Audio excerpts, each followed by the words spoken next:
Hello, my name's Rachel and I work for Step 2 Young People's Health. This video is part of the How to Talk to Your Child About series.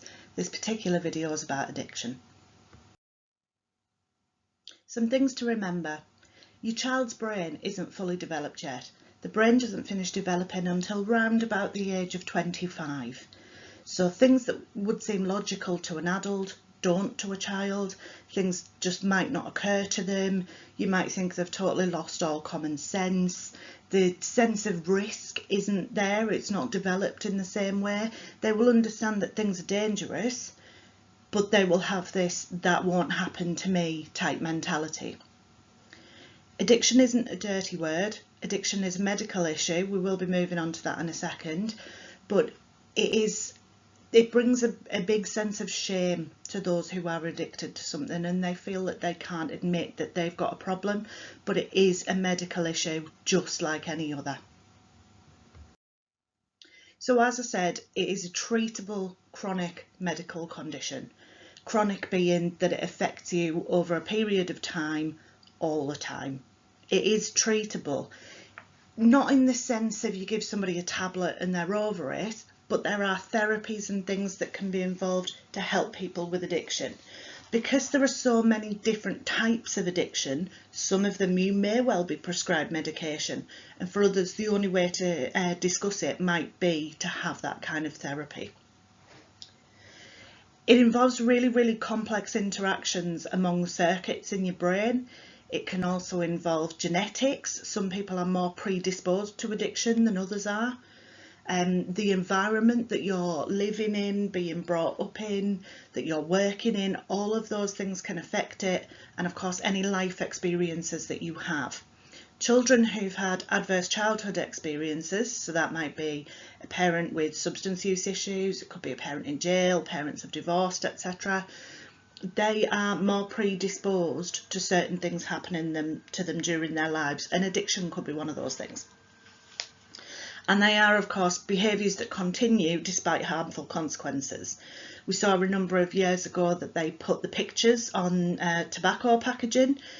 To an addict, that's not necessarily going to actually do anything. They're not necessarily going to be bothered by that, and that's because they already know it's harmful to them, but they can't stop those behaviours. So these are just some of the things that you can be addicted to. These are some of the most common ones. There are certain foods and drinks that can be addictive, especially things like energy drinks. Substances, so that includes drugs and alcohol. They could be prescription drugs or they could be illegal drugs. Some people get addicted to exercise, and you might think, well, what's the problem with that? Well, actually, when you're working out numerous times a day, you're putting significant strain on your body, on your heart, on your muscles, and you could cause a lot of injury. Gaming and gambling. Now, they link very, very closely together. They're not quite the same thing. Gambling, obviously, things like the lottery, scratch cards, betting on horses, that kind of thing. Gaming, we're talking about things like loot boxes. You can be addicted to sex. Some people might be thinking, well, that's not a bad thing, is it? But actually, think about the other person that's involved in that. Think about the partner in that relationship. They're not addicted to sex. So is the person then going off and potentially having extramarital affairs, etc., because they need their fix from somewhere? Some people are addicted to working many, many hours a day, way over what they're being paid for, and it's compulsion, they can't stop. Some people are addicted to pain seeking, so they will do various activities that will cause them pain, and that's because it releases dopamine in the brain. Similarly, self-harm, some people get addicted to that. It is quite rare, but some people do. They start as a coping mechanism, but then they find that they need to do it more and more and more to actually feel happy, and again, it's that dopamine release. And some people are addicted to shopping. Now, some of these can have a significant impact in terms of finances. Some of them will have impact on friends and families. They will all impact somebody else. That's the problem with an addiction. It doesn't just affect the person who's addicted, it often affects wider views as well. Okay, so I've used drugs as an example here, but it's the same for all of them. Okay, so it is a vicious cycle. Okay, you take the drugs, you get a hit of dopamine. Dopamine is the happy hormone. So your brain releases that, and your brain thinks, oh, I really like that, I want to do that again. So that tells you to take more drugs. You get the dopamine hit, your brain maybe isn't as satisfied that time, so it wants even more. Now that builds up over time. So there's a lot more sort of take drugs, dopamine hit before you get round to the brain not being satisfied. But essentially what that means is the same amount of dopamine that you were getting is no longer as effective as it was. Your body's built up a tolerance to it. So you need more and more dopamine to get the same kind of high feeling. Now that can take many forms. It could be that you take more of the same drug, or you take in more of the same whatever it is that you're addicted to, and then you get that high. Or it could be that you progress on to something else. So it's unlikely that you'd swap an addiction and say, you're taking loads of drugs and that's not working anymore, so you start doing loads of exercise. But in terms of drugs, it could be that you started with cannabis and then you need to move on to, ecstasy, cocaine, heroin, something like that, to be able to get the same kind of hit. So it could be that your addiction just switches slightly, because actually what you're addicted to is the dopamine hit. Okay, but you're not going to move sort of from one to a completely different one that has no relation to it whatsoever.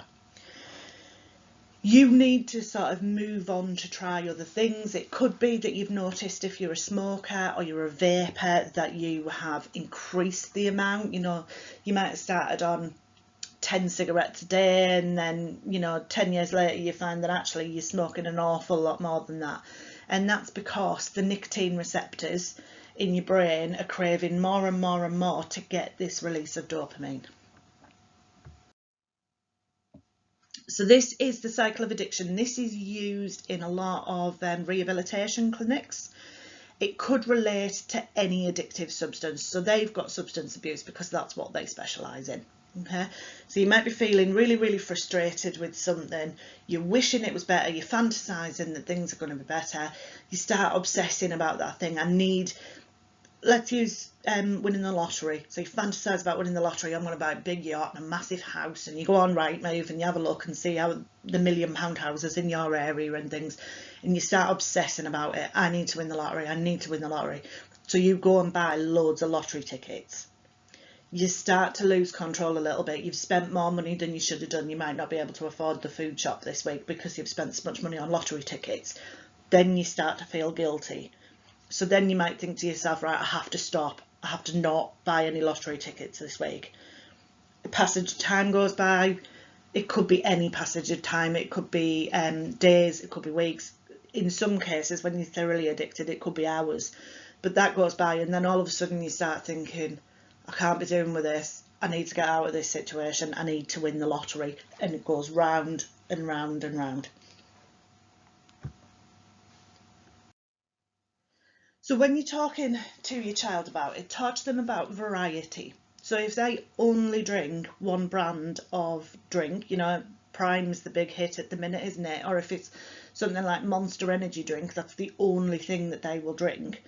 Talk to them about variety, why it's good to have different things in your lives, different experiences, different choices, and why getting pigeonholed on one thing is not great, because, what if they stop making that particular one? Talk about the negative impacts of addiction. For some of these, there are serious financial implications. If you're addicted to gambling, people will take out credit cards that they can't afford. They might take money from friends and family. They could have borrowed it, or they could literally be taking it. That if you're at risk of losing your home because you're in so much debt, that's going to impact on everybody else that lives in that house. Now, not all addictions will get to that stage, but actually it's extremely easy to be drawn in and to be in significant financial difficulty because of an addiction without realising that you've done it. Talk about other things that can give us pleasure. So it could be, somebody that's become obsessed with the gym. Try some other exercises. Try some other sports that you could do. Don't go to the gym tonight, let's go and play football instead. Or instead of going to the gym tonight, why don't we go swimming? Okay, so talk about other things that can give you that pleasure, that variety. You know, you could go and watch a film instead, you know, give that person's muscles a night off while they're just sitting there in the cinema. So there are some support services here. The NHS has the contract for most addiction services in the UK, and they would be able to signpost you to the correct place. There's Mind, if you feel you need somebody to talk to. It could be that you're struggling with your mental health because your child is addicted to something and you are struggling to get your head around that, or their behaviours have changed and that's really difficult for you. Childline, obviously, they do everything with young people. I work for Step 2 Young People's Health. We're a sexual health and mental health charity. So if you're in Bradford and you think your child needs counselling, if they are 11 or above, you can refer yourself on our website. James is one of our partners that we work with. They're an independent school in Bradford, and Hale is a health action charity based in Shipley, and we work very closely with them, and they have a youth work team that can work with young people who are at risk of isolation or who are at risk of other issues. You can speak to them about the services that they offer.